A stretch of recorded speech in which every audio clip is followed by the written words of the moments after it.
Welcome to Screen Facts with Jason Davis. Listen to the podcast every Wednesday for a discussion and trivia about a different film. Here's your host, Jason Davis. Thanks, Kim. If you need a female voice for a voiceover, check out Kim's website, kimsvoice.com. That's KYMSvoice.com.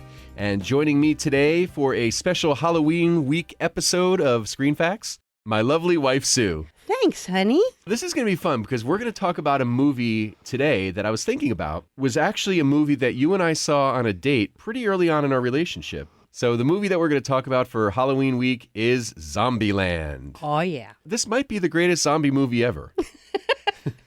I think so. Yeah. And I am a huge zombie movie lover. You know, it's the perfect combination of a zombie flick and funny. Oh, yeah, yeah.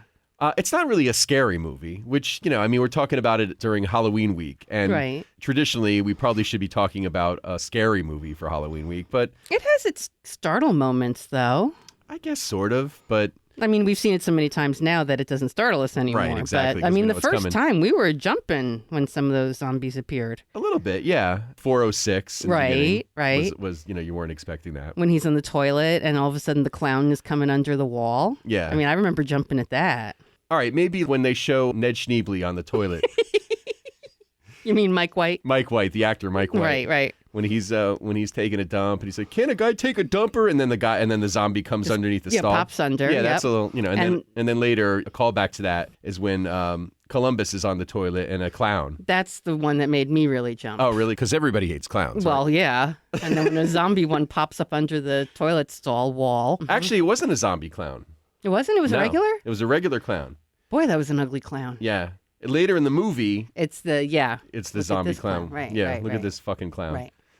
And 406, when 406 turns, right. I remember jumping really big because on you're not that. necessarily expecting Right. that. I mean, by now we're just so used to it because course. we've seen it a zillion times. Yeah, but this movie is just packed with all kinds of great quotable stuff. Oh, yeah. Which we'll get to in a second. Let's talk about the credits. So directed by Ruben Fleischer, written by Rhett Reese and Paul Wernick. The stars, Jesse Eisenberg, Emma Stone, Woody Harrelson, Amber Heard, Abigail Breslin. Amber Heard was 406. 406. Okay. Mm-hmm. Actually, she shouldn't get billing above Abigail Breslin, right? Well, she did on IMDb. Well, that's crazy. She's in it for like 5 minutes. Yeah. So filmed between February 2009 and April 2009, Woody Harrelson was arrested for marijuana possession during filming. That's interesting. That's right. It was 42 days worth of shooting. It would have been 41. So released September 25th, 2009. It had an estimated budget of $23.6 million. Mm-hmm. Worldwide, it grossed over $102 million. Not bad for a zombie flick. Not bad. So you got to love a movie that starts off with Metallica's For Whom the Bell Tolls. At the same time, there's zombie strippers running with boob tassels and money in their G-strings. That's right. Actually, just one, but it's great. Mm-hmm. That whole opening sequence actually is awesome. Yeah, it sets it up for you. Yeah, it's just great. All kinds of cool gags in that. Yep. And The woman running with her Starbucks and it's spilling all over the Right. place because she's being chased by a Starbucks zombie. Yeah, and there's like a scene where a guy's firing a machine gun. The guy in the white dinner jacket. Yeah. That's Rhett Reese, the writer. Oh, okay. Yeah. Very cool. Very cool. I didn't realize that. Mm-hmm. But yeah, when he's shooting in slow motion, you see the shells flying out. It's really cool. Oh, it's very James Bondish. Very James Bond. Yeah. Very cool. And I just love that whole sequence, how the titles get destroyed by stuff happening on screen. Right. And that's an ongoing thing throughout the movie, too, like when the rules come up. Actually, let's talk about that really quick. Okay. I wanted to make sure I had all of the rules mentioned in the movie. So the rules for Zombieland that are mentioned in the movie, and this is in no particular order, and I'm not going to give the exact numbers because I don't know. Here are the rules. But I'm number one, though. You have to mention number one. Number one is cardio. Absolutely. You have to have good cardio. You have because to. Unlike in the other older zombie films, the zombies in Zombieland run pretty fast. Yeah. So you got to be able to outrun them. Yes. If you can't, you'll end up like the poor fat bastard. That's right. Who comes back later in the movie as the big guy that has a purty mouth that in the supermarket. Yeah, that is so cool. That Tallahassee hits with the banjo. Yeah. Very, very cool. One scene human, one scene zombie. Yeah.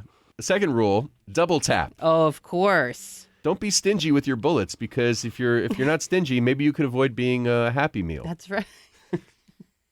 Yeah, the double tap is the shot to the brain. Yes. Which completely, as any zombie aficionado would know, Exactly. you have to get the zombie in the brain to absolutely kill it. If you shoot it in the arm or the leg or the gut, it's just not going to do it. You must kill the brain of a zombie. Come on, people. That's textbook right there.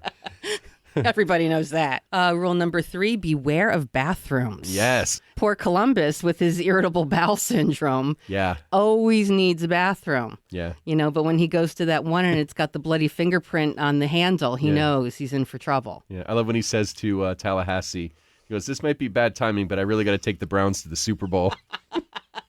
That's a great line. Yep.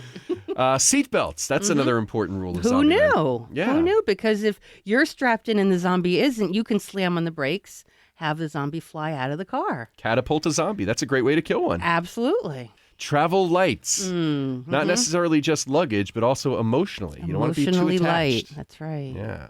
Sad, but true. Yeah. Don't be a hero. Yes. That was important when they approached the trading post. Remember the billboard that said, "We want 'em, you're wampum"? That's another great scene. We'll talk about that in a 2nd. Let's finish the rules He first. does later change it. He crosses out the don't and Yes. changes it to be a hero. Of course, because he has to save Wichita and He's Little gotta, Rock absolutely. from that fucking clown. Limber up. Although there was a little bit of debate in the movie about that one. Yes, because Tallahassee says, does a lion have to limber up before he takes down a gazelle? Exactly. Good point. Good That's point. right. When in doubt, know your way out. Yes, very important. You always want to have an exit plan, Yep. exit strategy. You got to get out. You got to get out. Check the back seats. Oh, so important. Yes, and you know what? There's a scene where Columbus doesn't check the back seat, and lo and behold, there's a zombie back there. That's right. So there you go. And enjoy the little things. Aw, that's important in life, whether it be the Twinkie or knocking over a, glass shelf full of beads. Yes, let's talk about that scene. I know we're skipping ahead a little Okay, bit, but okay. that is such a fun scene when they stop at that trading post. It starts off with Columbus spraying a little cologne on himself, and then Tallahassee makes fun of him. Right. So then he good gives luck him a with little that petunia. yeah, and then he gives him a little spritz. Right? And he goes, "I have kicked wholesale ass for less than that." Yep. Columbus is like, I want to start my 3-part apology like this. Number 1, you're a great human being. And he says, "You get 40% power." Right. And he punches him and he Yeah. knocks over something. And then- it just turns into a whole thing where they just destroy everything in the place. Yep. I would love to do that. Oh my gosh. Who wouldn't? When they're in slow-mo and they're pushing over, the stand of the beads. I mean, it almost breaks my heart because I am a little OCD when it comes to things like that. And you're crafty. I'm crafty, so I like my beads in a certain order. To see them all just spill out, it's heartbreaking. And also when they knock over the glass shelves with everything, and that's in slow-mo. That's super cool, too. Yeah. And I was, when we were watching that scene last time, I was saying, man, I wonder how many takes they did of this. And it turns out that it took them like 19 hours or so to film that Wow. scene, according to the director in the commentary. So I guess they must have set up that shot a number of times. Yikes. Yeah, craziness. But pretty cool. Very cool. And that's enjoy the little things. Yes. That's And as they're leaving, doesn't enjoy break off the rest of the Yeah. sentence. exactly. It's so great. And that was the first time they mentioned Zombie Kill of the Week, too, right? Yeah, as they're going in. Now, there's a reason why they have Zombie Kill of the Week. The screenplay was originally written as a spec pilot for CBS. So that's the reason the ending is a little bit cliffhanger-ish, like they can go off for more adventures and stuff. Right. But the pilot didn't get picked up. Okay. The film is what was intended as the first 2 hours in a series of 23 episodes. Okay. And that included the Zombie Kill of the Week. So every weekly episode would have a Zombie Kill of the Week performed by characters on that show. Oh, okay. See, I would have been all in if this became a TV Oh, show. my God, yeah. But I mean, I would love that. Having said that, I mean, it's a great movie, so and it works. You're at the end of the movie. It's a cliffhanger ending to some degree, but at the same time, it's fine. I mean, they've told their story, but they obviously could continue. Absolutely. But originally, this was titled Another Day in Zombieland, which kind of makes sense. But the studio was afraid that people would think it was a sequel, so they just changed it to Zombieland instead. Makes sense to me. Yeah. And it was originally going to be directed by somebody else, a guy who's synonymous with horror, too, John Carpenter. It might have been a little bit of a darker film had that been the case, but it just, didn't work out because he had some other engagements that he was booked for already. Yeah. Shaun of the Dead and 28 Days Later were major influences on this movie. Writer Rhett Reese said that while he enjoyed zombie movies as a kid, he never felt a sense of urgency because they were slow moving. Right. Makes sense. Rhett Reese, when he saw 28 Days Later with the sprinting zombies, then he was truly terrified, and he decided to incorporate that particular trait into Zombieland. Okay. That makes me want to see 28 Days Later. I've never seen that. Me either, actually. I think we should watch it. Yeah, we'll have to check it out. Yeah.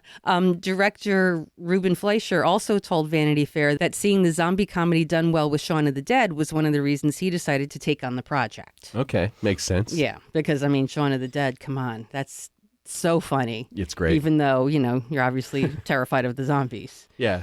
Now, a lot of zombie things that come out do have fast zombies. World War Z. World War Z. Right? Oh, yeah. I Am Legend. Oh, right. Also, the newer zombie movie / TV makers or whatever are realizing, it's kind of cool to have them move fast. Yeah, I guess they figure it's more of a threat, so Right. it makes more of a conflict, which ups the ante. Yeah. So there's a lot of great quotable stuff in this movie. Well, yeah. And we're not going to quote everything, obviously, No, but because we'd be here for an hour and a half. yeah, exactly. There's probably like a good quote every other scene. Probably. But some of the ones that kind of stick out for me, I'm just thinking about when Columbus and Tallahassee first meet. They're having a conversation, and Tallahassee says something about like a penguin on the North Pole. Finds out it's better. On the South Pole. And Columbus says, "There's no penguins on the North Pole." And Tallahassee looks at him and he goes, "Do you want to feel how hard I can punch?" Woody Harrelson is so great. He's awesome in this.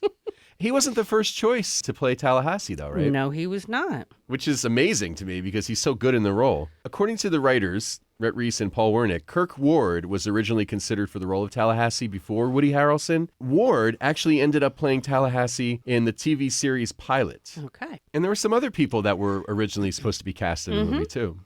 Jamie Bell was originally cast as Columbus, but he dropped out. Taylor Lautner was considered to replace him, but he couldn't due to other commitments. Yeah, there must have been another Twilight film that he had to do or He something. had to go do some sit-ups or something. Yeah.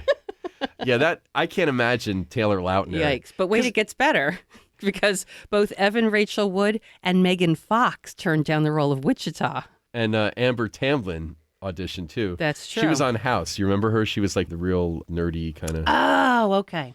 Okay. But could you imagine Taylor Lautner and Megan Fox in Zombieland? No, thank you. I'd be like, zombies, get him. Yeah, Dad, please. Here's the thing. The appeal of Columbus as a character is that he's so nebbishy. He's, kind of wimpy. Yeah, he's kind a little bit of a nerd. Yeah, he's a not a tough loner. guy. Yeah. But he survives amazingly because he's, He's got the rules. Like Wichita says, you got the guts of a guppy. Right.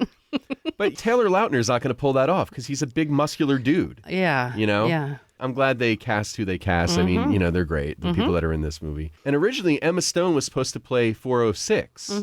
And I think she just was too good. They wanted her in the movie more. So, and plus, her star started to rise at the right time, too. With Superbad and The House Bunny and stuff. So I think she's terrific in the movie. I love her in this. Absolutely. And it would have been a waste for her to just be 406 for 5 minutes. you know? Yeah. No, she's terrific. One of the greatest things in the movie is the cameo. And, normally I don't like to give away spoilers, but I gotta say, Bill Murray is so fucking good in this movie. Come on. That was a great surprise when we saw the movie for the first time. Yeah. And I remember as they were driving up to the gate in the BM on the gate, I'm thinking, like, Bob Marley? No, that's not possible. Who could it be? Who could it be? Yeah. In fact, he even says that. He says, no, it's not Bob Marley. Yeah, but Bill Murray is so good. Now, originally, Patrick Swayze was supposed to be the celebrity cameo. We know what happened with him. He got sick, and that didn't work out. But there were other people considered, too. Joe Pesci, Mark Hamill, which also would have been funny. But he did a funny cameo in Jay and Silent Bob Strike Back as Cockknocker. Okay. So it probably wouldn't have been there, as done good. that. Okay. Exactly. Jean-Claude Van Damme. Right. Sylvester Stallone and The Rock. I mean, they all probably would have been funny. Yeah, I guess. Yeah, I mean, The Rock, he's in everything else, so. Yeah. But I mean, the thing about Bill Murray is that he's a funny guy. He's done funny movies. He's done, regular movies. But, a lot of the dialogue between them is you crack me up. I love you. Right. He gets me in the funny bone. Could you really do that with The Rock? They would have had to rewrite all of that. So they're kind of gushing over all the stuff that he's done. Yeah. I love how. God damn it, Bill fucking Murray! I had to get that out. I don't mean to gush. I mean, this is so surreal. And he goes, And he's like, I know that's not your middle name. yeah, when he goes, here's 6 people left in the world, and one of them is Bill fucking Murray. I know that's not your middle name. I've been watching you since since I could masturbate. I mean, not that they're connected. Oh, man. Yeah, I mean, that's just. Yeah, and you're right. He can't do that with The Rock. Yeah, no. Yeah. I mean, they also considered Matthew McConaughey. Yeah, I don't know that. I could not imagine that at all. Then again, he's had such great success with his Lincoln commercials. So, what do we always say? His agent lost a bet or something? Somebody lost a bet. Yeah. Absolutely. That is very, very odd career direction. Yeah, Matthew, what are you doing? What are you doing? I win an Oscar, and the next thing I have on my docket, a Ford Lincoln commercial. Bunch of commercials. Yeah. Very, very, very strange. Yeah. So, I mean, after they were almost giving up on the cameo idea, Wernick finally went to Harrelson, and he asked if there was anyone, in his Rolodex that might be willing to do it, and the actor said, Bill Murray. Which is great. Yeah. Bill Murray doesn't have an email address. He's notoriously difficult to reach. Mm-hmm. He actually had to pick up his copy of the script from FedEx Kinko's. Can you imagine you're working at FedEx Kinko's and Bill Murray walks in? Oh, so cool. So Bill Murray liked the part, but he asked if there was more for him to do because the first version of his character was a zombie. So he didn't have any lines. He didn't talk. So he came up with the idea of still being alive, but wearing zombie makeup. And the writers rewrote the scene. He showed up on set 2 days later. That's awesome. And so I love great. I love what he says. How he does the makeup. Yeah. They go, what's with the getup? Oh, I do it to blend in. Yeah. Zombies don't mess with other zombies. Buddy of mine, makeup guy, he showed me how to do this. Cornstarch, some berries, a little licorice for the ladies. Because, someone's going to want to get up there and bite his licorice. That's so great. He's out there playing golf. And then when Wichita is staring at him, he's like, why are you staring at me? Yeah. She goes, you look remarkably like Eddie Van Halen. So Eddie Van Halen the other day. How is he? Well, he's a zombie. Interesting that they mention Eddie Van Halen because a great Van Halen song is used in the movie. Mm-hmm. It's actually the second time that we're talking about this song in a Screen Facts podcast because it's also used in Better Off Dead, which we talked about a while back. You are correct, sir. Everybody Wants Some is a great scene in the movie when they find the Hummer and there's a big duffel bag full of guns. Thank God for rednecks. That's right. And he goes, I'll give you a minute. And Tallahassee's just shooting the gun in the air. He's having a great time. It's also the second time we're talking about Bill Murray and his unusual way of coming into a movie. Yes. Because with Meatballs. Oh, that's the way true. they didn't even know he was doing the movie until he just showed up on the set and that crazy outfit and just started working. And that movie was all about Bill Murray. Yeah. I mean, if Bill Murray's not in Meatballs, they don't have a movie. Yeah, exactly. So it was scary for them. I mean, if Bill Murray doesn't show up for Zombieland, sure, it's going to miss something. But he's not the star of the movie. Right. And I love when Little Rock says, who's Bill Murray? I've never hit a kid before. That's right. And Wichita has to jump in. She's 12. There's a whole callback to that, too, when they're driving, and she doesn't know who Willie Nelson is either. Yep. Everything in that mansion is just the greatest, though. Yeah. Just how they're playing Ghostbusters with the vacuum cleaner and stuff. Yep. Yeah, I think it's super cool that he lets Tallahassee actually wear the costume. Yes. And by the way, that is not actually Bill Murray's house that they shot. That's true. Yeah.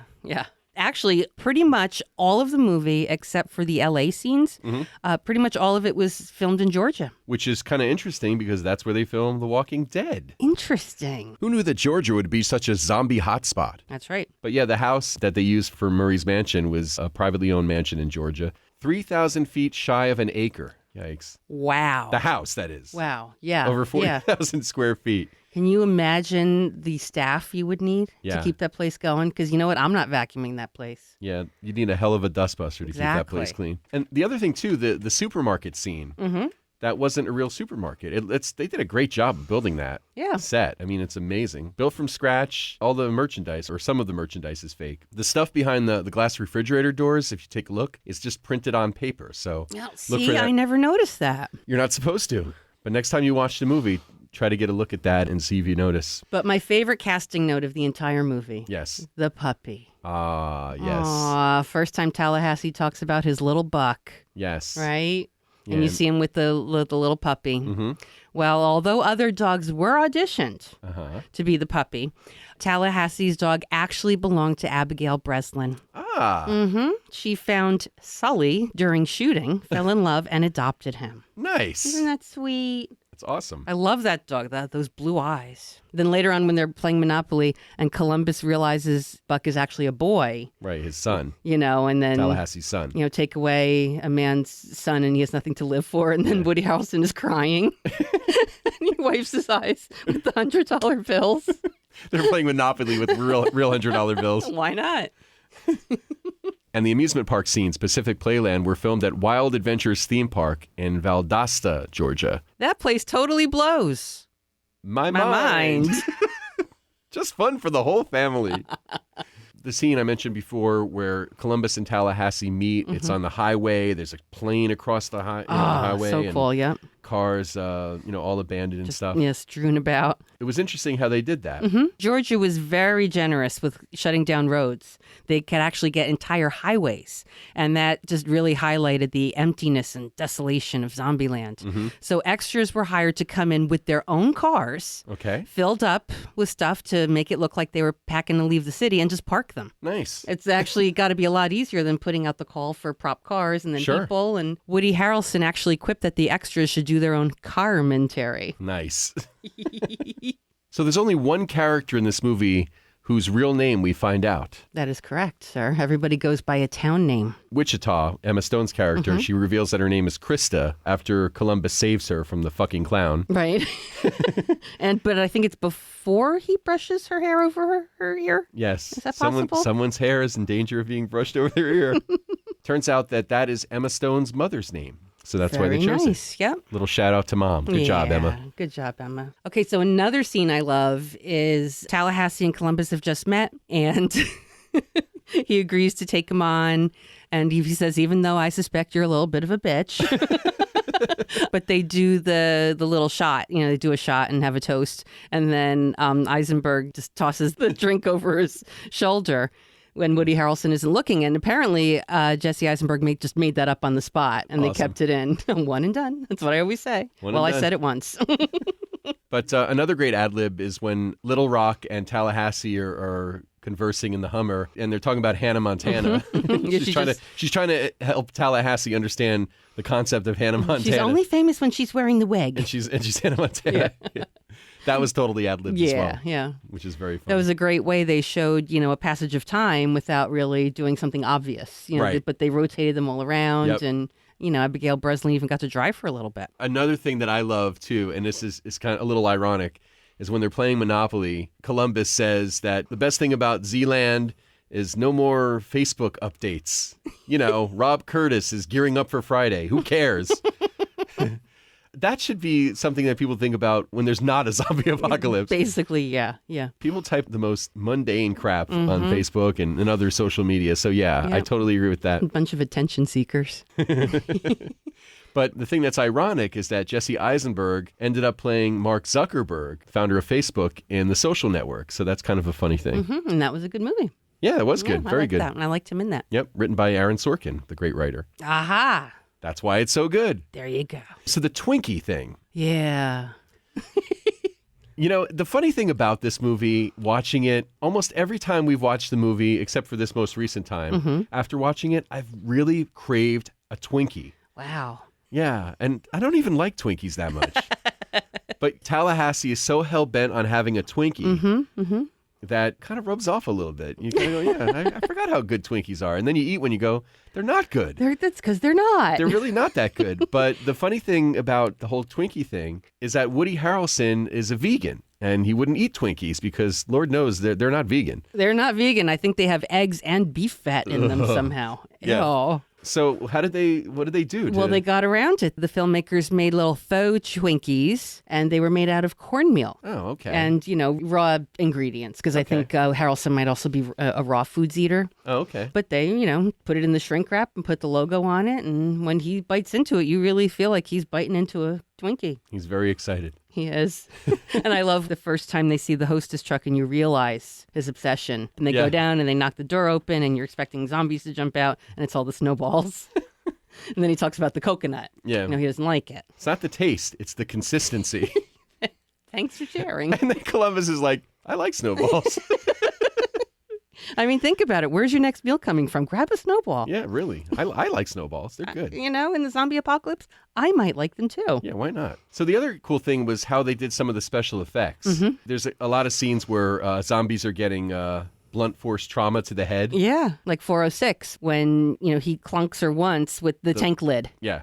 And then later on, he actually, when she's charging at him and he pulls back and takes a swing and, a home run swing. A home run swing. And I think that's a double tap, yes, technically. It right? is. It is, actually. Yeah. Well, it was actually just half a tank lid. So what they did was they would use half the prop and then add the other half in with digital effects. Yeah, so they could get closer to the zombies with the prop. Yeah. And make it look more realistic. Or banjo or whatever it was. It's pretty cool. Who knew a banjo could kill a zombie? How can you not mention your favorite sound effect of the entire movie? Oh, yes. I knew there was something I Come forgot. on. Thank you. When Columbus finally decides to nut up or shut up and save Wichita, and he has to get past, his biggest fear, the clown, that fucking clown. And it's a zombie clown at this point. It's disgusting and dripping blood. Yeah, and he's like, got flesh coming out of his mouth or whatever. And the only way that he can kill him is he grabs the hammer from the ring the bell thing at the carnival. And he hits him in the gut first. Yeah, knocks him over. Knocks him over. And then when he falls on the ground, he takes the hammer and he smashes his head. But when he smashes him in the head, the nose makes a noise like a clown nose. Genius. That's what's so great about this movie. Yeah. It just, brings you in. I don't know why I like zombie stuff so much. I really don't. But there's something about seeing people surviving by killing however they can. Yeah. That's what's so great about this movie is it takes the kill, but it adds the comedy. That's the thing. This and Shaun of the Dead, they turn the whole zombie thing on its end, It's a totally different take, and it's great. Mm-hmm. You and I have seen it a number of times now. We watch it every once in a while just because we feel love it like so watching much. it. And the great thing about the movie, too, is that it's just under an hour and a half. Goes down easy. Yeah. Sometimes you need something like that. Something that is nice and compact. Mm-hmm. There's no fat in it. It's all killer, Well, no pun intended, but it's really from start to finish, it's great. Yeah. There's really... I can't see any scene where, maybe in the commentary they would have said, well, we could have cut that. And you're thinking, oh, yeah, they could have cut that. Yeah, no. No. I think that there are deleted scenes, obviously. Mm-hmm, yeah. And they did a good job. Yeah. They really kept the pace great, and it's fun. A lot of fun. Just perfect. Check it out, Zombieland. If you haven't seen it in a while, watch it again because it is definitely a lot of fun. And if you have any thoughts or screen facts of your own about Zombieland, or if you want to comment about the podcast, send us an email, screenfacts@yahoo.com. You can also tweet me at Jason Davis Voice. Find me on Facebook, facebook.com/Jason Davis Voiceover. Also, please rate, comment, and subscribe on iTunes. Well, thank you very much for joining me for another fun-filled podcast. Thanks for having me back. I love doing these with you. It's so much fun. It's great. By the way, if you enjoyed this or other episodes of the podcast, tell your friends and family. Let people know. Spread the word. And thanks again to our announcer, Kim from kimsvoice.com. Again, it's KYMSvoice.com. If you need a female voice for your voiceover project, check her out. And thank you for listening. We'll talk to you again soon. Screen Facts with Jason Davis is a production of Jason Davis Voiceover. Please visit jasondavisvoice.com if you need a voice for a commercial, narration, promo, internet video, e-learning or training program, and more. Click on the podcast page to purchase a t-shirt and support the show, or get information about where you can download and listen to past episodes. Listen again next Wednesday for a new episode of Screen Facts with Jason Davis.